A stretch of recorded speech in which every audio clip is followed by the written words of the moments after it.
ये प्रमाण है, आचार्य बताते। अगर भगवान आए समझेंगे कैसे, तो और सुनने की इच्छा होगी, और सुनने की इच्छा हो गई, समझो वहाँ अस्तित्व आ गया भगवान का, देवता आ गए वहाँ। अगर समझो नहीं हो रहे हैं, लेकिन कंडीशन है, अगर श्लोक आ गया तो आना ही पड़ता है, उनको आना ही पड़ता है। आ गए, चलो। श्रोतव्यम मम शास्त्रम ही यशो धर्म जयार्थिना पापशयार्थम लोकेशो मोक्षार्थम धर्म बुद्धिना। श्रोतव्यम, एक एक शब्द का मैं अर्थ भी बताऊंगा। श्रोतव्यम यानी अगर कोई सुनता है, क्या? मम शास्त्र, भगवान कहते हैं मेरा शास्त्र। भगवान का शास्त्र कौन सा? श्रीमद् भागवत। किसके लिए? ये सुनने के बाद क्या होगा? कहते हैं यशो धर्म जयार्थिना, वो जीवन में यशस्वी होगा व्यक्ति। भगवान का वचन है, वो व्यक्ति जीवन में चाहे वो आध्यात्मिक कार्य में हो, चाहे रिलेटेड टू कृष्णा भौतिक कार्य में हो, भगवान से रिलेटेड है, वो यशस्वी होगा ही, वचन है। फिर धर्म, धर्म धर्म क्या है पता नहीं सबको। अगर धर्म क्या है पता होता तो सारे वैष्णव हो जाते भारत के, है ना। भारत में जितने भी है वो सारे वैष्णव हो जाते अगर धर्म पता, लेकिन धर्म पता नहीं अभी तक। तो ये श्रवण करेगा तो उसे धर्म पता चलेगा। क्या धर्म है? जीवेर स्वरूप है कृष्णेर नित्यदास, ये हमारा धर्म है ना। मामेव अंशो जीवलोके, हाँ सारे जीव सनातन है, लेकिन भगवान कहते मेरे अंश है, और अंश होने के नाते हम उनकी हमें सेवा करनी चाहिए बराबर। हम दासानुदास है, गोपीर भरतार पद कमलियोर दास दास दासानुदास। लेकिन ये केवल भागवत से पता चलेगा धर्म क्या है। फिर करते जयार्थिना, जय प्राप्त होगा, यश प्राप्त होगा, फिर पाप नष्ट हो जाएंगे इसके श्रवण से। पाप नष्ट हो जाते, लेकिन पाप करने की प्रवृत्ति नष्ट नहीं होती है। तीर्थ स्थान में गए तो पाप नष्ट हो जाते हैं स्नान करने से, या तीर्थ स्थान में प्रवेश करने से भी नष्ट हो जाते हैं, लेकिन प्रवृत्ति नष्ट नहीं होती। वो केवल श्रीमद् भागवत श्रवण करने से प्रवृत्ति भी नष्ट हो जाएगी। इसलिए कोई भी अनुष्ठान किया जाता है बिना भागवत यानी बिना भगवान के यश का कीर्तन किए बगैर, वो मतलब हो जाता नहीं, पूरा नहीं हो जाता है। संकल्प हो। लोकेश, हे ब्रह्मदेव, मोक्षार्थम धर्म बुद्धिना, कहते हैं कि धर्मात्मा मनुष्य जिसकी धर्मयुक्त बुद्धि है वो धर्मात्मा, ऐसे धर्मात्मा व्यक्ति को सदा ही मेरे इस भागवत शास्त्र का श्रवण करना चाहिए, उसका पूजन करना चाहिए। मोक्ष भी मिलेगा बाद में। मोक्ष तो बोलते हैं ना, देवाची या द्वारी उभाक्षण फरी तेने मुक्तिचारी साधियेल्या,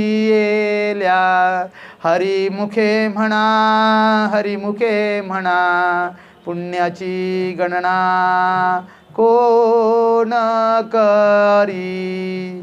तो देवाची द्वार यानी भगवान का द्वार। तो भगवान का द्वार क्या है? भगवान के द्वार में तो सब जाते हैं, लेकिन उनको चार मुक्ति कहाँ प्राप्त हो जाती है? भगवान का द्वार केवल सत्संग है प्रभु जी। ज्ञानेश्वर महाराज बोलते हैं ना हरिपाठ में, देवाची या द्वारी उभाक्षण भरी, केवल थोड़ा भी सत्संग में थोड़ा भी सत्संग किया व्यक्ति ना, तो चारी मुक्ति उसे अपने आप मतलब प्राप्त हो जाते हैं। ये वचन है। क्या है? उसको कौन से मुक्ति? सायुज्य, सामीप्य, सायुज्य सामीप्य भगवान के पास में रहने मिलेगा, सारूप्य भगवान के जैसा शरीर मिलेगा, वैसा ही सामीप्य, और भगवान के साथ में निवास मतलब भगवान के धाम में रहेगा, और सालोक्य, और फिर साष्टी। तो ये सारी मुक्ति उनको प्राप्त हो जाते हैं केवल श्रीमद् भागवत श्रवण करने से। लेकिन भक्त क्या, मुझे भक्त के मन में इच्छा रहती है कि भले मुझे नरक में डालो, कहाँ भी डालो, लेकिन आपके चरणों से वंचित मत करिए, भगवान से प्रार्थना करते हैं। लेकिन ऐसी भी प्रार्थना भक्त ने किया, लेकिन भगवान समझदार है ना, वो उसको चारों मुक्ति दे ही देते हैं, उनको देना ही पड़ता है ना। फिर क्या कहते, देखिए भागवत का पहला महात्म्य है। बिना महात्म्य के, महात्म्य हमारा 3-4 दिन चलेगा, और महात्म्य में इतनी शक्ति है ना प्रभु जी, इतनी शक्ति है ना, कितने भी बुराई हो अगर वो सुनेगा ना व्यक्ति, सारी बुराई चले जाते, उसके जीवन के चले जाते, उसके हृदय की भी वासना चले जाते सारी। फिर मतलब वो अभय प्राप्त करता है, किसी प्रकार का भय नहीं रहता है। इतना केवल महात्म्य है। में फिर भागवत सुनेंगे तो आगे, इसलिए जब से मतलब 7 दिन की कथा होते हैं ना, लेकिन जब कथा को समाप्त कहते नहीं है, हम उसको विश्राम दे रहे हैं 7 दिन में, लेकिन तभी से असली कथा चालू हो जाती है। तब से असली कथा चालू, हर दिन मरते दम तक सुननी है कथा, मरते दम तक भागवत। फिर देखना उसके जैसा जीवन में यशस्वी व्यक्ति कोई हो ही नहीं सकता, क्योंकि उससे परे जाता है वो, भौतिकता के परे जाता है वो व्यक्ति। इसलिए क्या बोलते हैं, साधु संत एति घरा, हाँ मतलब उस व्यक्ति की दिवाली रहती है हर दिन उसको साल में एक बार नहीं, हर दिन रहती है। और वो व्यक्ति मत कथा श्रवणे रतम, मत कथा प्रीति मनस अहम, मत कथा वाचकम नित्यम, यानी जो व्यक्ति नित्य प्रति भागवत कथा करता है या सुनता है या भगवान की कथा के प्रति प्रेम करता है ना, उसके हर दिन दिवाली है। भगवान उसे छोड़ेंगे नहीं, मतलब उसके साथ में रहेंगे, और भगवान के साथ में रहेंगे तो दुख है उसके जीवन में, अरे दुख है जीवन में तो भगवान साथ में नहीं है। अब भगवान साथ में नहीं क्योंकि भागवत कथा नहीं है। अगर भागवत कथा रहेगी तो भगवान को आना पड़ेगा, वचन है। अब भगवान आए तो फिर दुख कैसे रह सकता है, वो दुख है ना, वो लगता है ऐसा, दुख तो है ही नहीं। क्यों, वो सब मोह सकल व्याधि न कर मूला, मोह, मोह के कारण लगता है हमें दुख है, क्योंकि किसी के प्रति अटैचमेंट है ना, इसलिए वो दुख है आया है हमारे जीवन में। वो अटैचमेंट ही टूट गया, लेकिन वो टूटता नहीं है प्रभु जी। 3 मोह है ना, धन का मोह, प्रतिष्ठा का और पुत्र का मोह कभी भी छूटता नहीं है मरते दम तक। और तब तक जब तक ये 3 मोह है ना, तब तक वो मरते दम तक रोते रहेगा। भगवान पास में है तो भी दिखेंगे नहीं उस व्यक्ति को, पास में है वर्णन आगे आप बताता हूँ आपको। आगे कहते हैं श्रीमद् भागवतम पुण्यम आयु आरोग्य पुष्टिदम। अभी देखिए बीमारी आती है ना, बीमारी का भी इसमें वर्णन किया है। श्रीमद् भागवतम पुण्यम, ये पुण्यमय श्रीमद् भागवत क्या करेगा, हमारा आयु देगा हमें। अगर अकाल मृत्यु है ना वो भी कम होगी, क्योंकि वो अकाल मृत्यु हमारे कर्म के कारण आए, लेकिन कर्म के ऊपर है ना भगवान, ट्रांसेंडेंटल कहा जाता है उन्हें, तो उनके अंदर वो शक्ति है। फिर कहते आयु आरोग्य, शरीर हमारा सदृढ़ रहेगा। फिर पुष्टिदम, पुष्टि मिलेगी। और फिर एक पढ़ने से भी होगा, क्योंकि गरुड़ पुराण में बताया है सब प्रकार के दवाई के बारे में बताया। जैसे अभी हमें कोरोना में क्या दिया था, वो टीका दिया था ना, दो दिया था। लेकिन आयुर्वेद में कौन सा पता है आपको बताता हूँ, प्रभु जी डॉक्टर ही है, लेकिन आपको एक बताता हूँ। स्वर्ण वसंत मालती रस करके आता है, लघु वसंत मालती, वसंत नाम से जितने भी दवाइयाँ हैं ना, ये हमारे शरीर में नए पेशी उत्पन्न करते। वसंत जैसे जब गर्मी आते हैं ना, बाद में ये सारे पत्ते गिर जाते हैं पेड़ के, लेकिन वसंत ऋतु में नए नए आते हैं। उसी प्रकार ये जो वसंत नाम से जो दवाई बनाई है ना हमारे धन्वंतरी जी ने, इससे क्या होगा हमारे शरीर में, उसका अनुभव मैं लेता हूँ प्रभु जी, इसलिए अनुभव से बताता हूँ। हाँ, क्योंकि लेना है। वो क्या है, जिसको अगर कोई है वो टीबी तक कंट्रोल कर देता है सब। टीबी, ये राजेश्मा, टीबी को राजेश्मा कहा गया है। जितने भी ज्वर है ना, जितने भी ज्वर से, जो कफ ज्वर हो, पित्त ज्वर हो या वात ज्वर हो, वो सब कंट्रोल करने की शक्ति उस दवा में है। तो सहायक के रूप में वो दवा दी जाती है, बाकी प्रमुख जो दवा है उसके साथ में दिए जाते हैं। और इसका इफेक्ट ज़बरदस्त है। और बड़े बड़े आयुर्वेद आचार्य इन्होंने ये बताया कि कोई भी प्रकार की वायरस हो, कैसा भी बीमारी है, उसके लिए उसको सहायक रूप में दिया जाता है। और मैं 2 साल कोरोना के समय लिया था, कभी प्रभु जी दवाखाने में गया नहीं, आप तो डॉक्टर है, लेकिन कभी गया नहीं, मुझे पता था। और इतना शक्तिशाली है, लेकिन आपको किसको लेना है तो डॉक्टर के पर्ची के बदले नहीं लेना, क्योंकि वो बहुत शक्तिशाली है। मतलब वो इतना उसका शक्ति है ना, वो एलोपैथी से भी पावरफुल शक्तिशाली है। एक ही 150 रुपये का एक टैबलेट आता है, इतना प्रभु जी। लेकिन आप बिना डॉक्टर के पर्ची, क्योंकि साइड इफेक्ट हो सकता है, क्योंकि उसके अंदर ये सब सोना है, सोना सुवर्ण मतलब गोल्ड है उसके अंदर, तो बिना डॉक्टर से लेने। लेकिन बताता हूँ, अगर कोई प्रॉब्लम आ जाए, भयंकर प्रॉब्लम आ जाता है ऐसा कि ये सब यहाँ कार्य करता है ना, ये सब जो भी हमारे फुफ्फुस है ना, ये सब क्लियर कर देता है, ऐसा दवाई है। ये सब गरुड़ पुराण में लिखा है प्रभु जी। अगर किसको बुद्धि बढ़ाना है ना, तो ब्रह्मकल्प के बारे में वर्णन है गरुड़ पुराण में। तो पुराण के बारे में है तो बताना पड़ता है। ब्रह्मकल्प, अगर किसको मेधा बढ़ाना है हमारी जो स्मरण शक्ति, तो ब्रह्मकल्प आता है, मेधावटी आता है, वच आता है। ये सब गरुड़ पुराण में पूरा उसका आरोग्य के बारे में वर्णन किया है, जो शास्त्र के अनुसार है वो मैं बताया आपको। तो पुण्यम आयु आरोग्य पुष्टिदम, क्योंकि प्रभु जी मुझे अनुभव है, सब जगह के वायरस लगता है, मैं पूरे सब जगह पे घूमता हूँ। अभी जैसे मैं मेरे गांव से कोल्हापुर में गया तो सीमा से वायु चेंज हो जाता है, अभी अभी अनुभव किया, जैसे मैं घाट उतरा अनुस्कुरा, गरम गरम लगने लगा, ऐसा लगा अभी अच्छा लग रहा है। जब तक उधर था तब तक पूरा कफ हो रहा है प्रभु जी, पूरा ठंडी ठंड ठंड आते वक्त। यहाँ से गया 10 किलोमीटर में चेंज होता है प्रभु जी, देखा जाए तो सब जगह बगा वायु, अभी आदत हो गई बॉडी को, तो सबका तकलीफ भी होता है प्रभु जी, पानी चेंज होता है, जलवायु चेंज होता है, सब तो सबका आंसर दिया है एक्चुअली शास्त्र में। तो वहाँ का जो पानी जड़ होता है, खाना भी अलग प्रकार का पचता नहीं, रहना भी पड़ता है, कभी कभी 8-8 दिन रहना पड़ता है। तो ये गरुड़ पुराण ने कृपा की है मेरे ऊपर तो उसमें थोड़ा सा दवाई दिया है, तो थोड़ा सा आयुर्वेद का मैं यूज करता हूँ, ज़्यादा नहीं।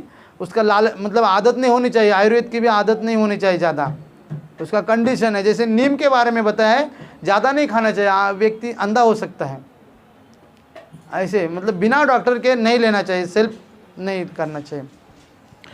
पठनात् श्रवणात् वा अपि सर्व पापे प्रमुच्यते। हरे कृष्णा। तो इसका पाठ अथवा श्रवण करने से, या खुद पढ़ने से या श्रवण करने से सब पापों से व्यक्ति मुक्त हो जाता है। यह पावन पुराण श्रीमद् भागवत आयु, आरोग्य और पुष्टि को देने वाला है। और इस भागवत को जो व्यक्ति सुनता नहीं है, मतलब श्रवण नहीं करता है, उसके बारे में क्या कहा है देखिए, सुनिए। जो भागवत श्रवण नहीं करता है, क्या कहते हैं, न शृण्वन्ति, जो श्रीमद् भागवत कथा को सुनता नहीं या नित्य प्रति श्रवण नहीं करता है, हर दिन भागवत श्रवण नहीं करता है, जो व्यक्ति इस भागवत कथा को श्रवण नहीं करता है, न हृष्यन्ति, अगर इसमें कोई हास्य प्रसंग है, वो हास्य प्रसंग सुनकर हंसता नहीं, पूरा चेहरा उसका पूरा मतलब ऐसा, कोई घर में कोई चला गया है ऐसी भावना से बैठा है, पूरा ऐसा कुछ मतलब चेहरे पे हंसी नहीं, मतलब दुखी है भागवत कथा सुनकर भी। भागवत अगर वैष्णव आए ना, समझो आपको बताता हूँ, अगर रास्ते में कोई भी वैष्णव मिला, हंसना चाहिए पहला, कुछ भी खोटा नहीं हंसना चाहिए, लेकिन हरे कृष्णा, हाँ हरे कृष्णा, अगर नहीं हंसे ना तो यहाँ प्रमाण दिया है, देखो अगर हंसे नहीं, मतलब वैष्णव को या भगवान को तो नहीं, लेकिन वैष्णव को देखकर अगर हृदय में ऐसा स्मित हास्य नहीं आया ना, तो क्या कहते हैं देखिए, न शृण्वन्ति न ऋष्यन्ति श्रीमद् भागवतम परम। भगवान 2 बार बोलते, सत्यम सत्यम ही लोकेश तेषाम स्वामी सदायम। भगवान कहते हैं मैं सत्य बताता हूँ, मैं सत्य बताता हूँ, वो नरक में ही जाने वाला है, यम द्वार के पास जाएगा वो। उसका स्वामी कौन है, यमराज है, जो हास्य नहीं करता है अगर वैष्णव को देखकर भी, भले कुछ भी हो, जिसने भगवान का नाम लिया वो वैष्णव हो गया, हमारे आचार्य बताते हैं। भले अपराधी भी हो, कुछ भी हो, लेकिन नाम अगर ले रहा है तो मतलब खोटा खोटा तो नहीं हंसना चाहिए, लेकिन चेहरा भी ऐसा नहीं करना चाहिए पूरा हंसना चाहिए कम से कम, क्योंकि हंसने से हमारे जीवन में हास्य आएगा, नहीं तो नहीं आएगा, क्योंकि उसके हृदय में भगवान रहते हैं, उसके वश में है ना, ऐसे हैं। तो उसका स्वामी भगवान कहते हैं मैं सत्य सत्य कह रहा हूँ, उनका स्वामी यमराज है, वो यम के पास से नहीं छूटने वाला है। जो भागवत सुनता नहीं है, इसलिए आप हृदय से प्रार्थना करिए कि नित्य प्रति मेरा भागवत सुनना न छूट जाए, मतलब नित्य प्रति भागवत श्रवण करना चाहिए। अगर विद्यार्थी अपनी पढ़ाई करते वक्त वो सुनेगा ना, उसके जैसा बुद्धिमान विद्यार्थी संसार में नहीं रहेगा। अगर कोई भी कार्य में अगर इसका श्रवण हो जाए, इसलिए हमारा अंतर्राष्ट्रीय कृष्ण भावनामृत संघ या गौड़ीय संप्रदाय जो भी हो, इस भागवत के कारण ही प्रसिद्ध है दुनिया में, पूरे यशस्वी केवल इस भागवत के कारण। और अगर देखें ना तो किसी धन की भी कमी नहीं है इस्कॉन में, क्योंकि नित्य प्रति भागवत होता है मॉर्निंग में। है कमी किसी के पास, वो सामने वाले को भले अनिच्छा भी हो, वो देगा भगवान की सेवा में, धन देना ही पड़ता है, उसका वाइब्रेशन ही होता है, क्योंकि भगवान उसको लेते हैं सेवा में, भगवान लेते हैं, उसके हृदय में प्रेरणा करते हैं, और सेवा में उसके पास जो भी है शुद्ध कर देते हैं। धन देना ही पड़ेगा, क्योंकि नित्य भागवत श्रवण हो रहा है, वचन है, जो भागवत श्रवण करेगा, जो सुनेगा, वह धन की कमी नहीं होगी कभी भी। अगर हमारे जीवन में अगर धन की कमी हो रहे हैं, समझो भागवत नहीं हो रहे हैं श्रवण। करो ना, सीधा है ना, ऐसा खाने का है, सीधा ऐसा खाने का प्रयास कर रहे हैं, अलग अलग, मतलब ये करूँगा फिर ये करूँगा, पहले ये करके देखिए ना, फिर इजी है, फिर बाद में जो करना है करिए, इजी हो जाएगा। भगवान कहते हैं न गच्छति यदा मर्त्य श्रोतुम भागवतम सुत एकादशाम विशेषेण नास्ति पाप रतस्तथा। भगवान कहते हैं नित्य प्रति श्रवण करना चाहिए, लेकिन अगर कोई अमिताभ बच्चन के जैसे इतना बिजी है, समझो कोई ऐसा इतना बिजी है कि नित्य प्रति उसको श्रवण नहीं हो रहा है, तो कहते हैं कम से कम उसे एकादशी के दिन भागवत सुनना, श्रवण करना चाहिए। अगर एकादशी में भी अगर नहीं सुनता है तो भगवान कहते हैं नास्ति पापरतस्तथा, उसके जैसा दूसरा पापी कोई नहीं है जो एकादशी में भी भागवत कथा नहीं सुनता है। नियम तो है नित्य श्रवण करना चाहिए, लेकिन विशेष करके एकादशी के दिन भी नहीं सुनता है, उसके जैसा पापी कोई इस संसार में नहीं है। अभी एकदम इम्पोर्टेंट श्लोक सुनिए। श्लोकम भागवतम चापि श्लोकार्धम पादम एव वा लिखितम तिष्ठते यस्य गृहे तस्य वसाम्यहम। कितना इम्पोर्टेंट श्लोक है, देखिए ना, ये श्लोक इतना इम्पोर्टेंट है ना। कहते श्लोकम भागवतम च अपि, अगर श्रीमद् भागवत पुराण के 18,000 श्लोक में से कोई भी एक श्लोक या उसका आधा श्लोक, क्या कहते च अपि, एक श्लोक या श्लोकार्धम उसका आधा श्लोक, या उस आधे श्लोक का भी पादम एवं उसका आधा श्लोक, एक पाव हिस्सा हो गया, इतना भी लिखितम तिष्ठते यस्य, किसी कागज के ऊपर लिखा हो उनके घर में है।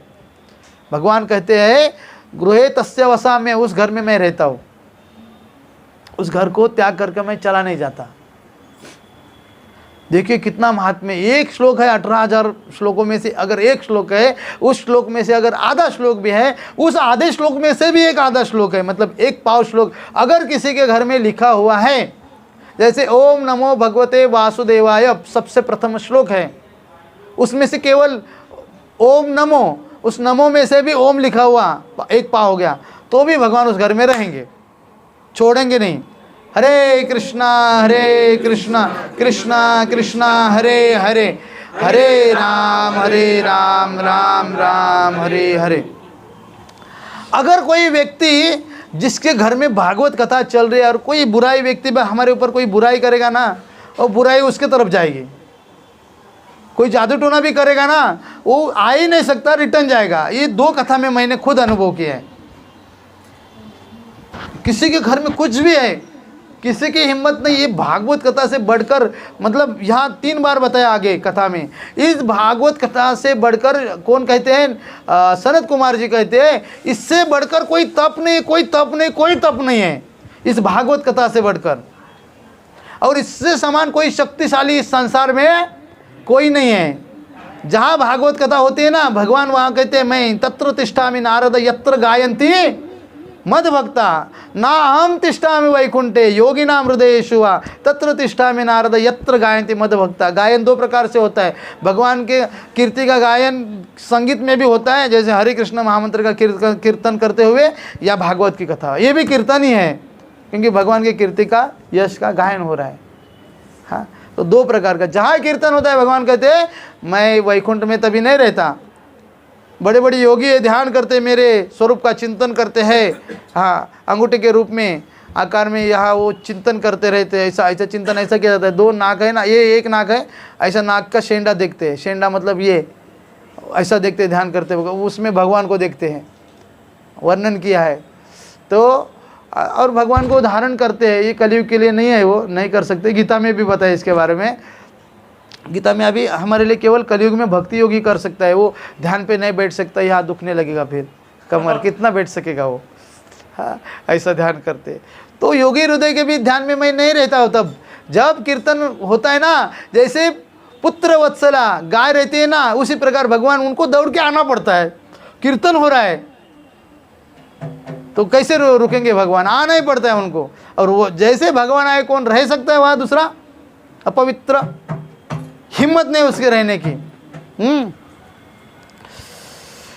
फिर कहते हैं सर्वाश्रम अभिगमनम सर्वतीर्थ अवगाहनम न तथा पावनम ऋणाम श्रीमद् भागवतम यथा। मनुष्य के लिए संपूर्ण तीर्थ यात्रा, जितनी भी तीर्थ यात्रा हमारे इस भारत वर्ष में है, पूरे दुनिया में अगर देखा जाए तो पूरे दुनिया को भारतवर्ष कहा गया है। हाँ, तो पूरे दुनिया में जितने भी तीर्थ है, संपूर्ण पुण्य आश्रमों की यात्रा उतनी पवित्र कारक नहीं है जितना श्रीमद् भागवत श्रवण करना। हरे कृष्णा कृष्णा कृष्णा हरे हरे, हरे राम राम राम हरे हरे। तो हमारे जीवन में जितने भी कोई समस्या आते हैं तो इस तीर्थ में जाना चाहिए, उस तीर्थ में जाना चाहिए, ये उपाय करना चाहिए, उपाय करना चाहिए।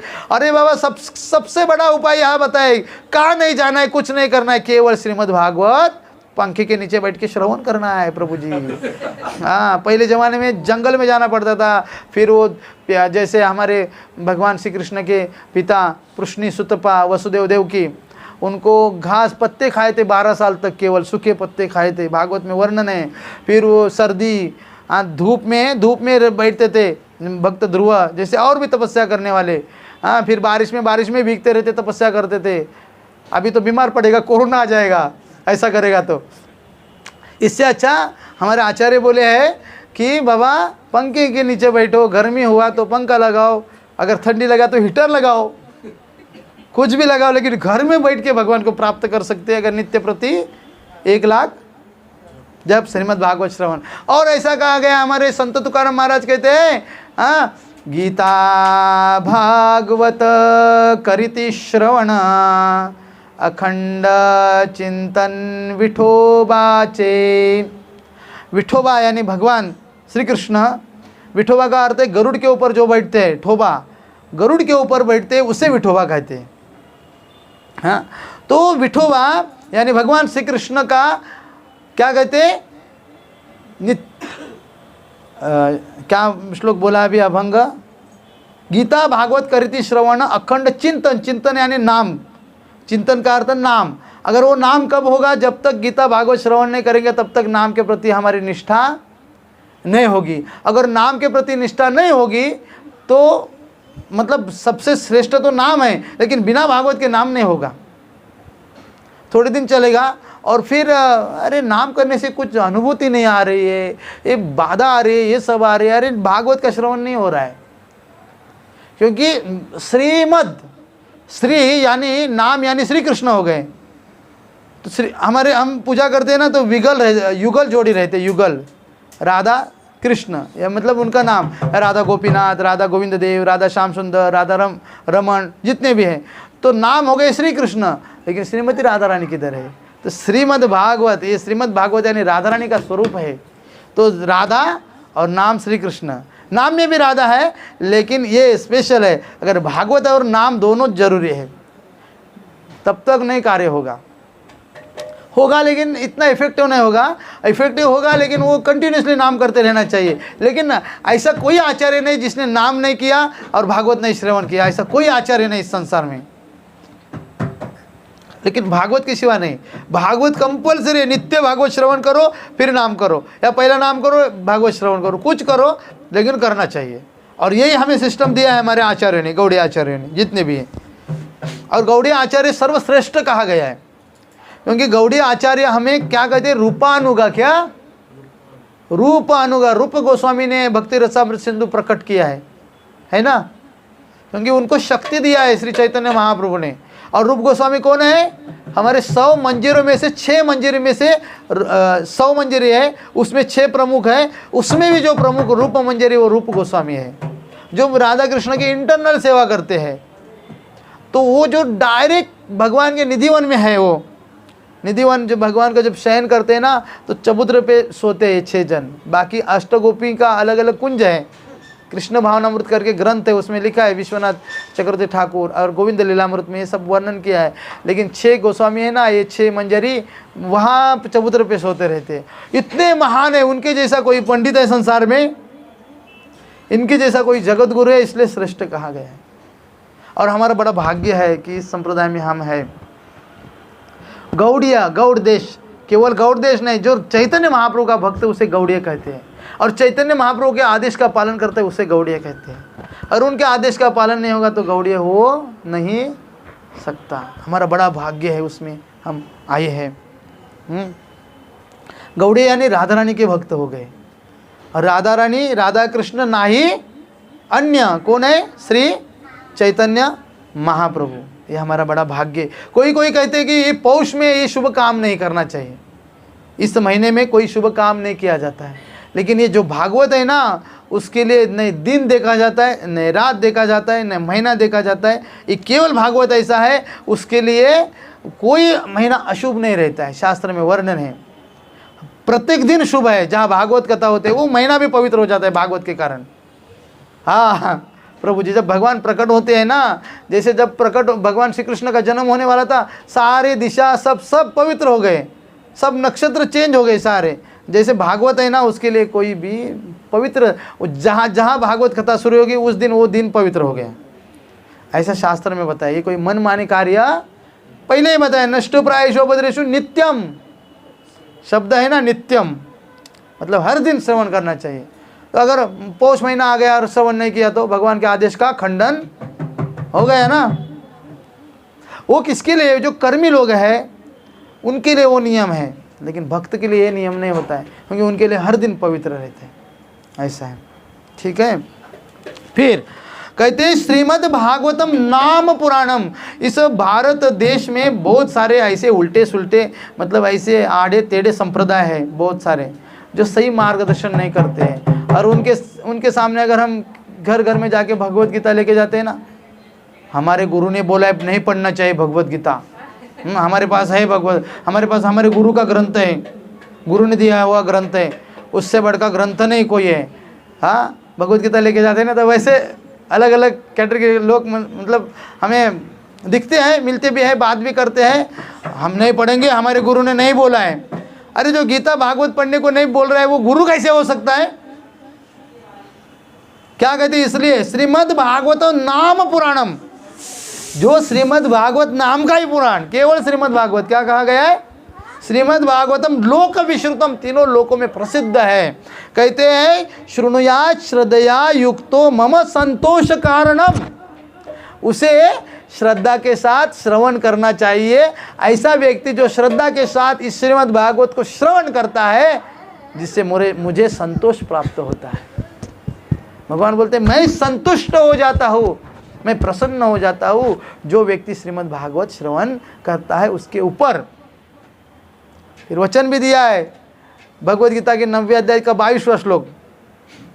कौन सा वचन है? अनन्या चिंतयन्तो माम ये जनाः पर्युपासते तेषां नित्याभियुक्तानां योगक्षेम वहाम्यहम्। भगवान कहते मैं उसके पास अगर जो अनन्य भावना से, ये अनन्य शब्द ध्यान में रखना चाहिए, केवल भगवान श्री कृष्ण, फिर किसके सामने हाथ नहीं जोड़ना चाहिए, किसी के सामने भी नहीं। बाकी भी देवता हो, जो अनन्य शरणागत है ना, किसके सामने हाथ नहीं जोड़ता है। हमारे गोपाल भट्ट गोस्वामी ने लिखा है ग्रंथ, उसका नाम है सत्क्रिया सार दीपिका।